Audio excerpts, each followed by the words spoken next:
Hello' everyone, মই ৰূপাই পুনৰবাৰ স্বাগতম জনাইছোঁ মোৰ অন্য এটি ভিডিঅ'লৈ। আশা কৰিছোঁ সকলোৱে ভালে আছে। আৰু মই এইফালে বনাইছিলোঁ ইডলি পিঠা। চাউলৰ গুড়ি আৰু অকণমান ময়দা গুড় এনেকৈ কেক যেনেকৈ বনালে বেটাৰটো বনাই লয় তেনেকৈ বনাই লৈছিলোঁ। তাৰপিছত চামুচ এখনেৰে ইডলি ষ্টেণ্ডখনত পিঠাগুড়িবিলাক এইদৰে দি ষ্টেণ্ডখনৰ নটটো লগাই লৈছোঁ।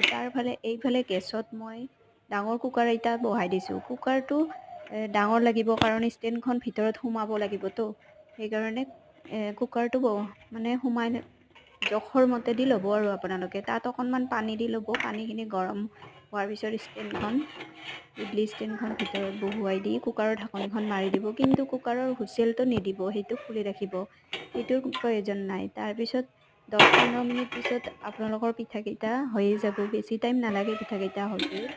আৰু মই নাজানিছিলোঁ বাৰু বনাবলৈ, আজি প্ৰথম বনাইছোঁ আৰু সুধিয়ে বনাইছোঁ বেলেগক, আৰু তাকে অকণমান ভিডিঅ' কৰি ৰাখিলোঁ। Bye bye.